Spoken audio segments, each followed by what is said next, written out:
Muito boa noite, né? Eu me chamo Gilvan e queria agradecer a todos com relação a 100 inscritos no canal. Isso para mim é um baita de um incentivo, porque afinal de contas eu comecei esse canal sem nenhuma pretensão de alcançar ninguém, a não ser os dependentes químicos em recuperação ou pessoas que trabalham na área e que necessitam aí de material e conhecimento, e todos aqueles que trabalham na área da dependência química realmente tem que estar aprimorando cada vez mais seus conhecimentos, né? Esse vídeo vai ser em comemoração aos 100 inscritos, né? Agradeço a todos, as perguntas, aos comentários, né? É muito legal, é muito bacana pra gente que está gravando, né? Pra mim que estou gravando um vídeo, poder de alguma forma receber um joinha, receber um gostei, receber um comentário, é muito bacana, tá? Então espero que gostem. Hoje nós vamos estar falando sobre um processo, que é um processo de cura, que é o luto. E logo após a vinheta aí já começamos com a nossa temática. Uma ótima noite, né? Porque agora esse horário é de noite, mas para quem está assistindo de bom dia, para quem está assistindo aí à tarde, boa tarde. E vamos ao que interessa, né? Legal, muito obrigado.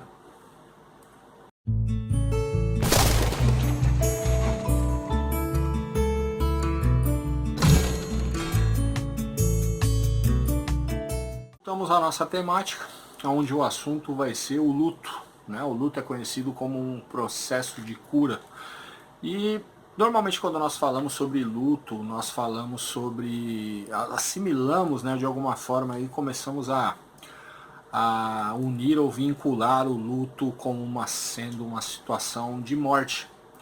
E na realidade não é, né? O luto ele foi definido aí por uma psicóloga, a doutora Elizabeth, e ela acabou que desenvolvendo e estudando essa situação do luto, e ela nos trouxe alguns esclarecimentos com relação a esse processo, que é um processo de cura, que o intuito nada mais é do que chegar até a aceitação da perda, né? O luto ele nada mais é que um processo que o nosso cérebro, de uma certa forma, um mecanismo que o nosso cérebro desenvolve, né, que existe um padrão, de uma certa forma, que o objetivo é chegar até a aceitação.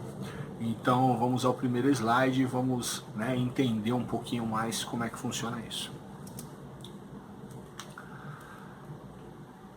No caso da dependência química, admitir a impotência é aceitar a perda do poder sobre o eu e o mundo. Né, o luto ele está muito ligado ao primeiro passo. Por quê? Porque de uma certa forma, para um dependente químico, quando nós paramos de usar, porque eu sou um dependente químico, quando nós de alguma forma paramos, né, o nosso uso, e um primeiro passo nos diz que nós admitimos que somos impotentes perante a nossa doença, né, e a nossa vida perdeu o controle, ou seja, nós perdemos todo o poder sobre a nossa vida, né, e isso acaba nos trazendo um sentimento de e agora? Né, se eu estou admitindo que eu sou impotente, se eu de alguma forma perdi o controle, como é que fica isso? Como é que eu vou lidar com isso, né? Como é que está o meu eu? Como é que está a minha relação comigo, a minha relação com as pessoas? Como é que eu perdi tudo isso? Esse cenário que eu havia de alguma forma desenvolvido, como que vai ficar isso, né? Toda perda para ser aceita é necessário se passar por um processo chamado luto. Era aquilo que nós estávamos conversando na introdução. Isso é para... Perdi 10 reais, vou passar por um processo de luto. Perdi 100 reais, vou passar por esse processo de luto. Perdi um relacionamento, perdi um emprego, perdi meu carro, né? Perdi meu celular. Qualquer situação relacionada à perda é necessário se passar pelo processo de luto até se chegar à aceitação.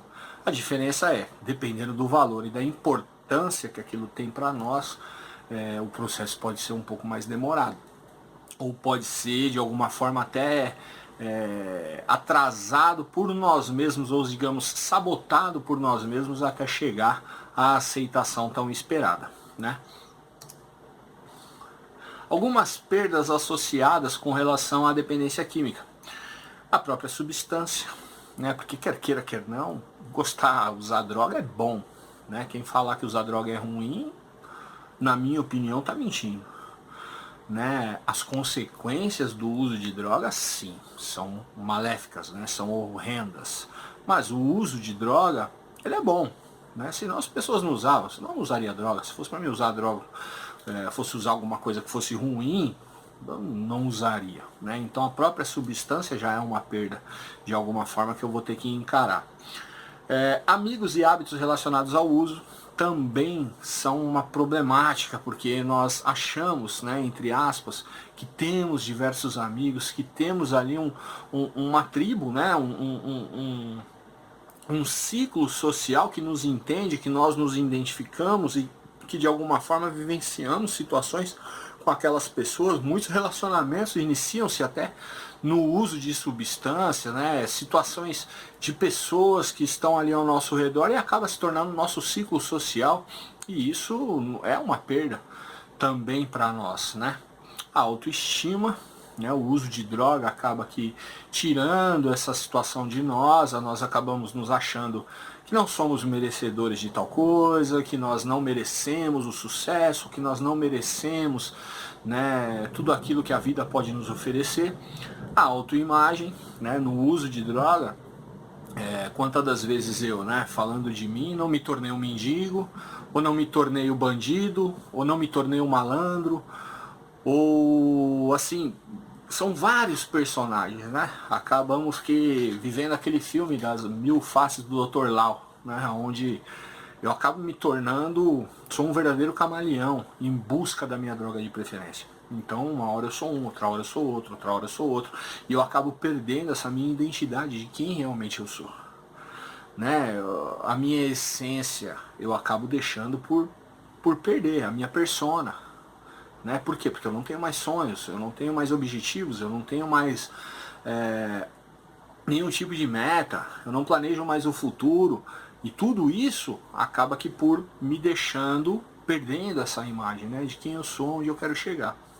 Família e relacionamentos, infelizmente o uso de droga, né, ele acaba trazendo perdas relacionadas, né, a essa questão relacionamento, né, muitas das vezes familiares, né, a mãe que não aceita mais, o pai que não aceita mais, os irmãos que não querem mais, esposas que abrem mão, né, namoradas, e tudo isso também acaba se perdendo por causa do uso de droga, e chegamos ao ponto crítico que perdemos a razão de viver, né? Quantas das vezes eu no meu uso fiquei pensando, para que isso? Para que eu vou viver isso? O que eu quero com essa vida? Né? Não vou conseguir, para mim não tem jeito, para mim não vai ter solução, né? Eu sou assim, e isso me prejudica e eu vou acabar sendo assim mesmo, vou morrer usando. E comecei a me entregar, né? E pelo menos aconteceu isso comigo, né? E nós trabalhando em centro de tratamento, vemos que muitos meninos, muitas pessoas chegam realmente a essa questão de não vale mais a pena. Eu estou na minha terceira, quarta, quinta internação e nada muda, é tudo isso, já perdi minha família, já perdi a minha autoimagem, já perdi a minha autoestima, já perdi emprego, já estou totalmente desatualizado no mercado de trabalho, para que eu vou viver, fico dando trabalho e não sei o que, e isso também é uma perda associada ao uso de substância química, que precisa ser trabalhada e vai passar por esse processo aí do luto. O luto é um processo saudável ou não uma situação difícil? O que isso quer dizer? Né? O luto é para ser saudável, é um processo que me leva até a aceitação das perdas que nós já citamos ou de outras perdas que eu tiver na minha vida. Só que ele acaba se tornando um processo doentio se eu ficar preso a uma dessas fases que nós vamos, no desenrolar aí dessa temática, falar um pouquinho mais, tá? Quero pedir desculpa a vocês pela iluminação, eu prometo que eu vou investir aí com a iluminação, eu estou gravando aqui no quarto e eu estou vendo que a luz não está legal, mas eu pretendo modificar essa situação. Qualquer perda conduz ao luto, aquilo que nós falamos, não interessa se 5, 10, 100 pessoas, né, bens, qualquer coisa que eu perder, ela vai me gerar e vai me trazer esse processo de luto. O luto é um processo necessário e indispensável para aceitar a perda, isso nós já havíamos falado, e realmente nós passamos por essas fases até chegar à aceitação, e a autoaceitação ela é fundamental para que nós possamos continuar na caminhada de recuperação, continuar de alguma forma aí almejando coisas diferentes para a nossa vida, tá? Cada fase do processo é natural e saudável, ou seja, eu vou aprender muito com essas fases, né? Inclusive essa temática está vindo para que a gente possa aprender um pouco mais, porque é difícil quando a gente não entende o que está acontecendo conosco. E nós vemos no centro de recuperação muitas das vezes chegar para um menino e perguntar, eu falando de mim mesmo, às vezes eu sinto dificuldade de identificar alguns sentimentos, né? O que você está sentindo? Não sei, né? Eu tô agoniado, tô acelerado, eu só sei que eu não quero estar aqui, mas o que você está sentindo? Não sei. É o que normalmente nós escutamos, né? Então todo esse processo ele vem trazer uma aprendizagem até para a nossa própria vida. E o objetivo do luto é a aceitação. Aí vem um alerta, né? Cuidado. É fácil ficar preso a uma das fases do processo, então o luto se torna doentio, destrutivo e perigoso. Era exatamente aquilo que nós estávamos falando. Se eu não passar pelo processo, não entender essas fases e de alguma forma não buscar aceitar que essas fases são naturais, ou desistir de passar por esse processo, ou ficar preso a uma dessas fases, com certeza isso vai se tornar doentio para mim, não vai ser produtivo e vai acabar destruindo tudo isso que eu procuro construir em uma base sólida de recuperação. Não existe uma ordem na passagem das fases, ou seja, foi pela doutora Elizabeth Kors, se eu não me engano o nome, tá? Definido essa situação relacionada... Kluber, depois no final do vídeo eu dou uma recapitulada nisso aí. Mas assim, não existe uma ordem certa, né? Mas a ordem que nós vamos passar aqui realmente é a ordem que eu particularmente mais me identifico, né? Desde a primeira fase até a última fase desse processo. As fases podem surgir juntas e podem se repetir. E realmente isso acontece. Quando eu estou passando por uma fase e eu busco outra, ou de alguma forma eu passei por aquela fase e já estou no meio da outra fase, daí me retorna um pouco aquele sentimento antigo e eu deixo ressurgir aquela fase que eu já havia passado. Isso também é natural. Nós somos seres em extrema mudança, né? E eu acho que isso é importante. A nossa vida ela não é linear. Nós buscamos e traçamos sim um processo para um futuro, nós queremos, almejamos, traçamos objetivos, metas, queremos coisas diferentes para nós, mas a vida ela não segue uma linha, ela tem o seu curso. Tudo está em movimento constante, desde os átomos até a galáxia. Se nós pararmos e pensarmos aí, a Terra ela se movimenta a 30 mil quilômetros por hora ao redor do Sol. Ou seja, parece que está tudo parado, mas não está. Nós estamos nos movimentando o tempo todo. E a nossa vida ela é cíclica. Então são ciclos que iniciam, têm o seu período e terminam. Iniciam, têm o seu período e terminam. E eu tenho que cada vez mais entender isso. Quanto antes eu conseguir entender isso, melhor. Por quê? Porque muitas das vezes eu traço planos para a minha vida e eu tenho expectativas muitas das vezes irreais, acreditando que aquilo é o que vai acontecer, mas não é. Eu não sou o dono da razão, eu não tenho esse poder, entendeu? Eu posso até almejar aquilo, mas eu não tenho como definir que isso realmente vai acontecer. E esse é o sentido de nós estarmos buscando cada vez mais autoconhecimento, cada vez mais estamos entendendo o que se passa conosco para nós termos uma visão real, pé no chão. O viver o aqui e o agora, que é o que a programação de 12 passos nos fala. Viver o hoje. O amanhã eu não sei. Hoje eu estou namorando, estou com uma pessoa, tá legal, mas amanhã eu não sei. Hoje eu estou empregado, estou trabalhando, estou ganhando bem, mas amanhã eu não sei. Por que muitas crises financeiras acontecem? Porque a pessoa muitas das vezes ela compra lá o seu bem, seja ele imóvel ou móvel, em milhares de parcelas para pagar, achando que a vida vai continuar do mesmo jeito que ela é hoje, mas não é. Ano que vem tem uma crise, acontece um negócio, o país está bem, daqui a pouco já não está mais, ou seja, isso é constante. Eu tenho que ter essa noção. As fases do luto, a gente está falando sobre isso, vamos entender um pouquinho mais sobre elas. Primeira fase do luto é a negação. Ou seja, toda hora que eu perco alguma coisa, a primeira coisa que eu falo é não. Isso não está acontecendo. Isso não aconteceu. Não pode ser. Né? Quantas das vezes, se vocês pararem, é uma coisa que é comum, né? A gente tem aquela situação de que esqueceu a carteira, ou de que esqueceu o celular. Na hora que bate a mão, não. Onde será que eu deixei? Onde será que passou?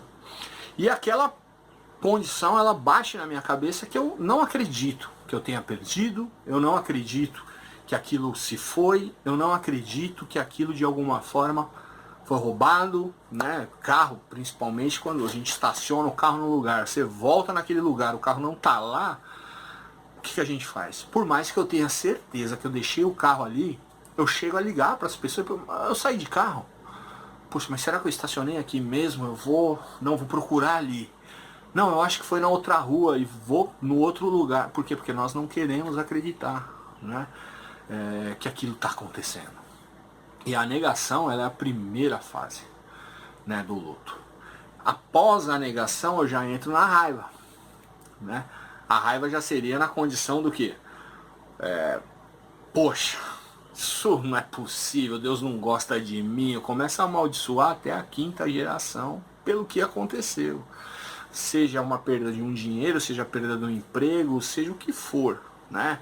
Não, que isso eu não tenho sorte na vida, que desgraça é essa, porque isso só acontece comigo.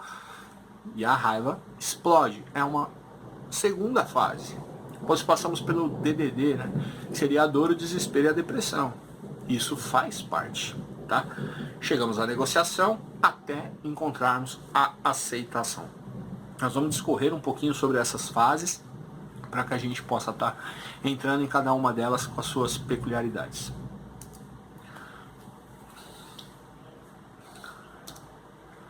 A negação, ela é um amortecedor psicológico, ou seja, o nosso cérebro é uma máquina incrível e que nós temos que ter essa noção e esse conhecimento de que as coisas que se passam aqui, elas tomam proporções absurdas muitas das vezes se nós deixarmos com que ela aconteça. Tem até um vídeo aqui no canal que chama sobre pensamento destrutivo, como que a nossa mente vai longe, a gente acaba viajando e montando realmente verdadeiros castelos. E principalmente nessas questões traumáticas, o nosso cérebro já tem um mecanismo de defesa que nos protege do que de entrar num estado de choque. Muitas das vezes, nós estamos falando aqui sobre bens materiais e tal, mas, poxa, às vezes pode ser uma pessoa que eu gosto muito e essa pessoa sofreu um acidente e morreu. Eu não vou aceitar isso de cara. Meu próprio cérebro já me desenvolve essa situação de negação a fim de que eu pare um pouco, falo, não, isso não é verdade, isso não está acontecendo, né? Você está enganado. Quantas das vezes quando as pessoas chegam com uma notícia com relação a essa, não acredito nisso. Eu não acredito nisso. Tive uma pessoa muito importante na minha vida que foi meu avô. Quando ele faleceu, eu vivi um processo de luto extremamente complicado, porque eu não queria ir na casa dele, porque eu não acreditava que ele tinha morrido. Olha que absurdo. Meu avô havia morrido, havia sido enterrado, mas eu não queria ir lá, porque na minha cabeça ele estava lá, ele estava vivo lá em casa, no sofá, da forma como que eu sempre costumava ver. Então eu não acreditava, eu não permitia com que isso acreditasse. Depois eu fui decorrendo dentro dessas fases até chegar à aceitação de que realmente, poxa, meu avô morreu, né? Quanto maior tiver sido a perda, maior será a negação. Por exemplo, poxa, se a gente perder uma moeda de 5 centavos, que é os 5 centavos do meu bolso, pô, eu perdi 5 centavos e tal. Eu nem ligo. Muitas das vezes eu nem vou procurar, muitas das vezes ela cai no chão e fala, deixa. Agora imagina se são 50 reais, 100 reais, 1.000, 5 mil, 10 mil, 100 mil. Perdi. Esse processo ele vai ser muito mais demorado de eu aceitar essa perda do que se fosse 5 centavos. Ainda mais se for uma pessoa querida, se for um emprego que eu gostava muito, se for um relacionamento que tinha uma importância muito grande para mim, tudo isso vai sim demandar mais tempo, a fim de que eu possa aceitar essa condição de que isso tinha essa importância para mim e que eu preciso aceitar e passar por esse processo. A negação ela nos impede de encarar a realidade, dificultando assim a admissão, mesmo que seja feita sem aceitar a real condição. Isso aqui é muito interessante, né? Porque nós falamos sobre admitir a impotência, no caso de um primeiro passo. Agora, admitir não é aceitar. Por quê? Porque em muitas condições eu sou obrigado a admitir que aconteceu. Vamos pensar numa final de Copa do Mundo, se eu não me engano era Roberto Baggio, ia bater aquele pênalti, Tafarel tava no gol, e o cara foi bater na bola e a bola subiu. Ele vai ter que admitir que ele perdeu o gol? Vai, não tem que... Não, mas eu não perdi, perdeu, né? Tá gravado, tá documentado que você perdeu o gol. Agora, será que ele vai aceitar que ele perdeu esse gol? Quantos anos esse cara não demorou ali? Poxa, se eu tivesse batido um pouco mais embaixo, pra que eu bati Poxa, eu não devia ter trocado de pé, eu não devia ter feito isso, eu não devia ter feito aquilo. Poxa, se eu tivesse feito diferente. É exatamente a mesma coisa em diversos setores de nossa vida. Então, muitas vezes, eu me privo, né, da aceitação, mas eu estou aberto à admissão. Eu admito que eu perdi. Eu admiti que realmente eu perdi o controle da minha vida. Eu perdi meu emprego, eu perdi minha família. Eu admito. Aceito? Ainda não. Mas eu admito. E isso é importante. Né? O grande problema é que a negação, se ela for muito, muito forte, ainda mais num processo de recuperação, ela pode me impedir de sequer admitir isso. E isso é prejudicial. Tanto num processo de recuperação, quanto num processo de cura que o luto acaba me proporcionando. Após o luto vem a raiva. Aliás, após a negação vem a raiva. Quando eu percebo que eu não vou usar mais, é horrível. Né? Por isso que na própria programação já fala só por hoje e nunca mais. Aquilo que a gente estava falando. Poxa, é bom demais usar droga. Né? Mas pra mim não dá. Pra mim não dá. Eu tava assistindo um seriado, né? Chama The Ranch, né? No Netflix. E teve uma cena que o cara era companheiro de recuperação, chegou pra bartender lá, que era uma das protagonistas da história, e ele chegou no bar, pediu uma água com gás. Ela, poxa, você não vai beber? Ele, não, tô há 10 anos aí nessa caminhada e tal. E rolou um relacionamento entre os dois foram conversar, e daí ele falando sobre os sonhos dela e não sei o que, e ele simplesmente soltou: nossa, 5 gramas de cocaína também seria o ótimo. Daí ele virou e falou: ai, que saudade.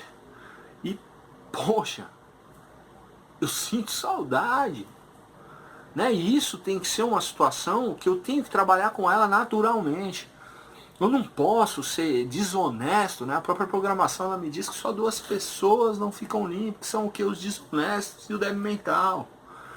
Então por isso que a honestidade é princípio básico, eu tenho que ser honesto comigo. Poxa, cara, eu gostava muito de usar droga e eu tô puto que eu não vou poder mais usar. Eu tô com raiva dessa situação. Isso faz parte de um processo. Não posso falar, não, isso acabou com a minha vida, eu não quero mais, eu não sei o que. Poxa, é uma realidade? É. Mas não podemos, temos que ser honestos naquilo que estamos sentindo. Quando percebemos que perdemos pessoas, emprego, família, isso é horrível. Quando eu percebo que eu não tenho mais esse controle, que de alguma forma essas pessoas me deixaram, essas pessoas não querem mais viver comigo. Né? Eu tive pessoas em minha vida, relacionamentos, mulheres espetaculares que só tentaram me ajudar e eu no meu uso de droga deixei. Chegou um ponto que elas falaram, não dá mais, não quero mais. E como lidar com isso? Né? É horrível, dá raiva, fala, pô, você me deixou na hora que eu mais precisava de você, você virou as costas pra mim. É a raiva que eu estou passando devido ao processo de luto que eu estou vivendo em minha vida. E eu tenho que ter essa noção. E os profissionais que acompanham dependentes químicos em recuperação, eles têm que ter essa visão. Então, às vezes o cara tá na raiva mesmo e faz parte do processo de luto dele. Tô com raiva, não quero ver ninguém, não quero visita, não quero telefonema, né? Vai me ligar o caramba, não quero atender, não quero ninguém, não quero fazer nada. Faz parte do processo dele. Cada um tem o seu processo. Outro princípio básico, mente aberta. Eu tenho que entender que cada um tem o seu processo, cada um tem o seu tempo.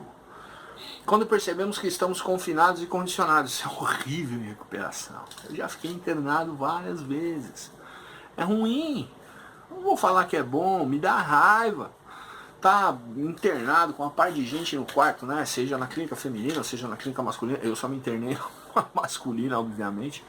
Mas eu sei que tem várias companheiras aí que já passaram, né? Por isso, e tá naquilo, é pessoas mexendo nas suas coisas, é coisa sua que some, e você vai dormir, um ronca pra caramba, o outro, né? Não vou nem falar. E é aquilo, o cara levanta de noite, liga a luz e não tá nem aí, não se importa com ninguém, tem cara que é folgado mesmo, teve aquela educação ali, daí tem esse confronto de cultura, né? Minha mãe me ensinou de um jeito, a mãe do outro ensinou ele de outro, dá um desespero, e isso também faz parte. Tô condicionado, é hora para levantar, é hora para reunião, é hora para chamada, é hora que eu deito na cama, falo vou dormir, alguém já ou apita ou bate um sino, fala pô, não, hora da chamada, vamos lá, levanta, arruma a cama, pô, se eu deitar de novo, eu levantei, arruma a cama de novo, e a disciplina educativa vai dar raiva, mas daí faz parte do processo, quem mandou, né? Quem mandou usar. É aquilo que nós estávamos falando, né? As consequências do uso. E eu tenho que entender que tudo que eu faço na vida existe uma consequência, que nem plantio. Tudo que eu plantar eu vou colher. Agora plantei milho, vou colher laranja? Não dá, né? Então eu tenho que modificar esse meu plantio de alguma forma. Cuidado, a raiva pode se tornar ressentimento e amargura, que pode nos levar ao uso. Isso não é legal. Eu tenho que trabalhar essa raiva. Por isso que existem sim terapeutas, por isso que a programação fala sobre um padrinho, por isso que existem psicólogas, por isso que existem pessoas que podem me ouvir, né? E eu preciso estar de mente aberta para entender que não é a minha forma de pensar muitas das vezes que é a correta, né? Eu estava conversando sobre os meninos, um menino até no dia de hoje, fala, poxa, eu tenho que abrir a minha mente aberta.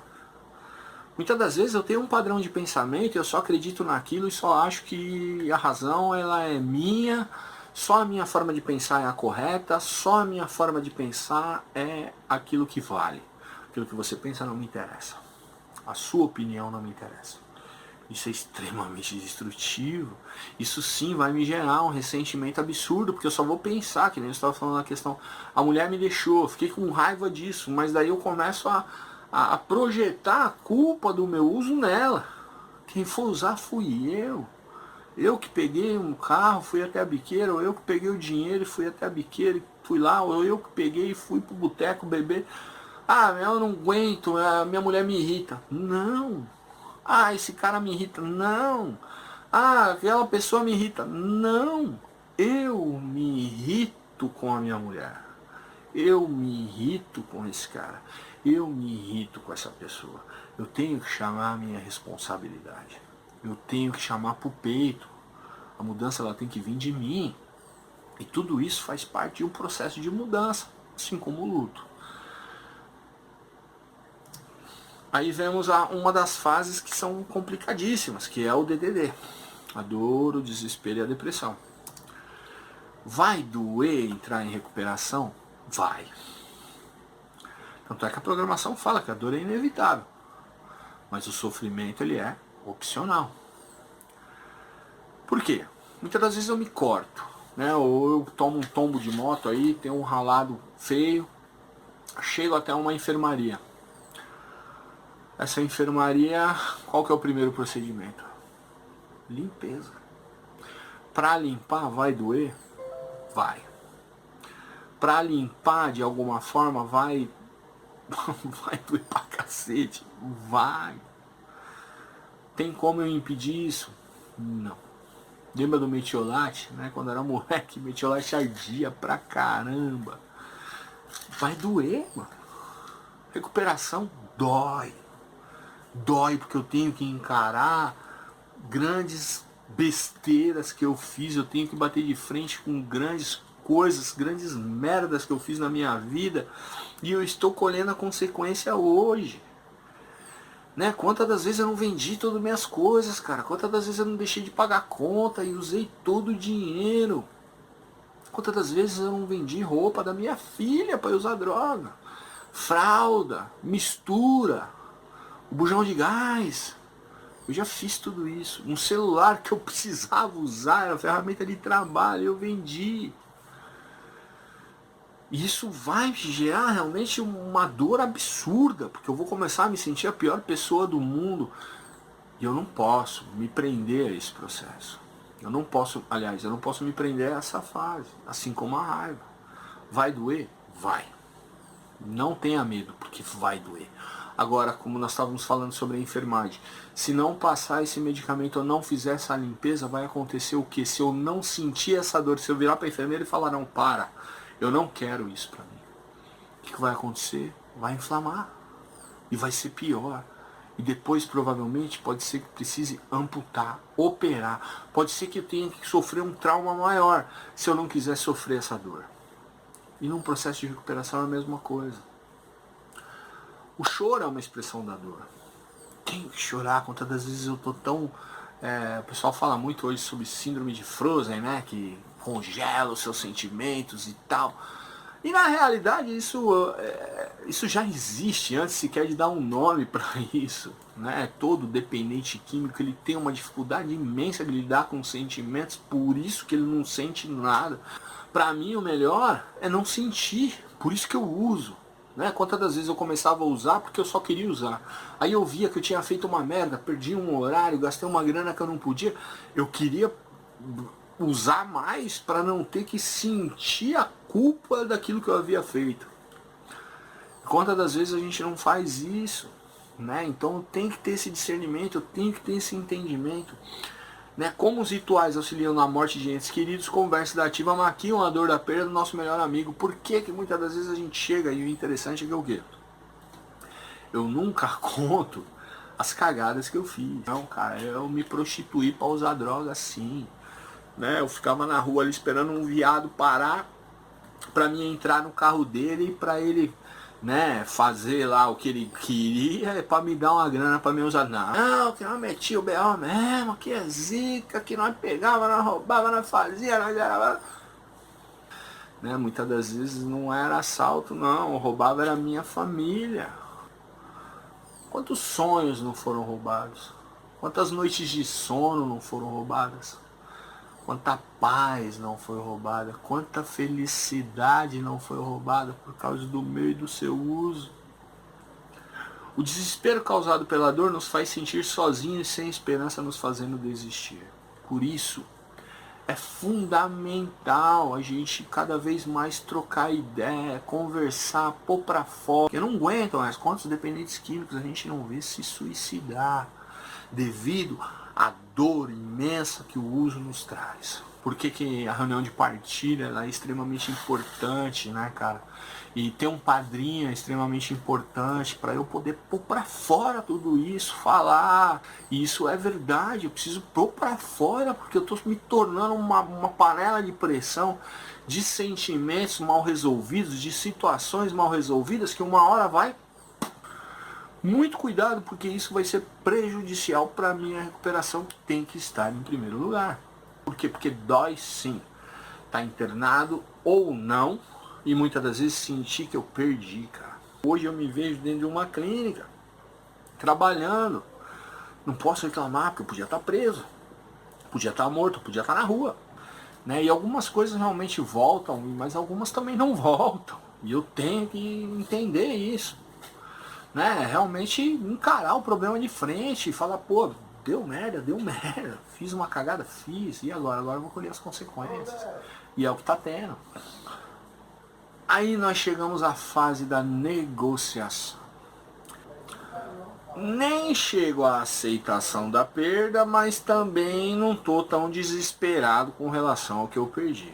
Tento chegar no meio termo. A negociação ela ainda entra numa tentativa de se permanecer no controle.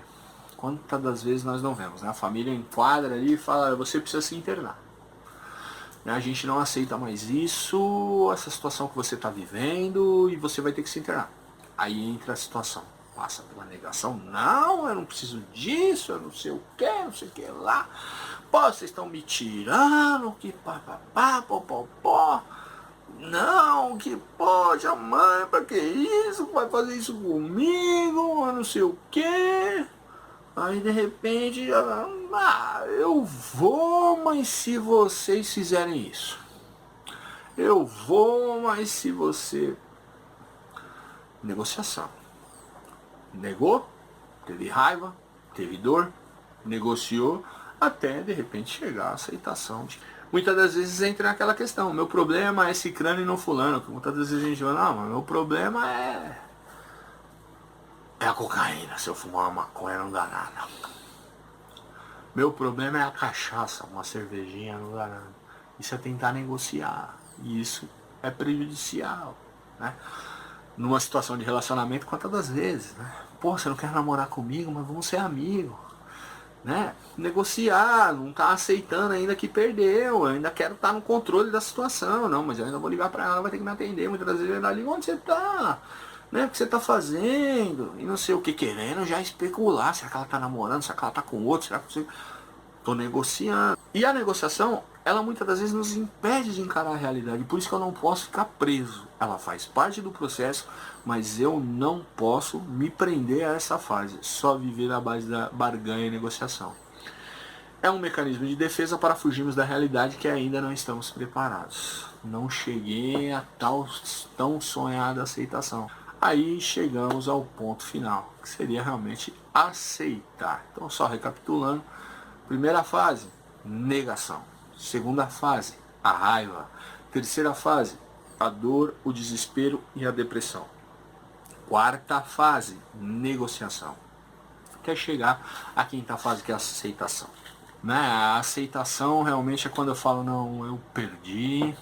E diferente da admissão, que nós precisamos para iniciar um processo, a aceitação ela já é muito mais consistente. É o acordo com a realidade, é isso que nós estávamos falando. É eu aceitar, pô, quem que me colocou aqui? Ué, minha mãe que me colocou. Não, em clínica a gente ouve muito falar, né? Mas eu vim voluntário, mentira. Quem que se interna voluntariamente? Eu vou me internar porque o negócio tá feio. Eu vou me internar porque o traficante tá me cobrando, ou porque eu tô arriscado a perder meu trampo, ou porque eu tô arriscado a minha mãe me pôr pra fora, né? Eu vou me internar porque o negócio não tá legal. Ninguém chega, não, aqui tá tudo bem, tá tudo lindo, fala, eu vim me internar. Não existe internação voluntária, né? A gente fala assim, voluntário porque o cara quer, mas não é que ele quer. É que toda a situação tá empurrando ele, vai se internar, né? É um encontro de paz e serenidade. A fé é alcançada, ou seja, começamos a trabalhar um segundo passo, que já é fé e sanidade. Assim, o programa ele é maravilhoso. Se a pessoa parar e analisar, o programa de 12 passos realmente é uma ferramenta, cara, sem precedentes com relação a lidar com o eu e a lidar com as dificuldades e a lidar com qualquer tipo de problema obsessivo compulsivo. É um antídoto do medo, a fé. Então, para que eu não possa viver no triângulozinho da auto-obsessão, né? Sentimento do passado, raiva do presente e medo do futuro, eu tenho que abrir esse triângulo aí e começar a trocar o meu ressentimento aí por perdão, né? A minha raiva por serenidade e o meu medo por fé, para que eu possa cada vez mais aí estar alcançando um planejamento de recuperação para a minha vida. Bom, todas essas informações para que a gente possa cada vez mais estar em recuperação. E assim, espero estar postando vídeos no canal mais vezes, tá? Eu tive um projeto aí esse ano, comecei faculdade, fazendo assistência social, e isso acabou que atrapalhando um pouco, né? Eu procrastinei um pouco. Então, mas eu prometo postar mais vídeos aí. Estou super feliz que tem 100 inscritos no canal, né, cara?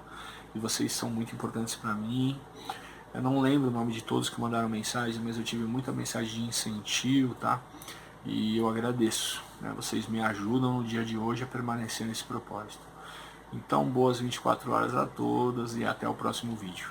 Tchau. Não esqueça de dar um joinha aí, se inscreve no canal se gostar, que a intenção é que possa cada vez mais fazer mais vídeos e a gente possa alcançar mais pessoas e que a gente possa disseminar. Compartilhe, não quer dar um joinha, não quer se inscrever, beleza, não tem problema. Compartilhe o vídeo para que outras pessoas possam também receber a mensagem. Legal? Boas 24 horas a todos e a todas, né? Eu recebi um puxão de orelha aí de uma pessoa que escreveu falando, pô, só fala quando fosse de homem, né? As mulheres também sofrem.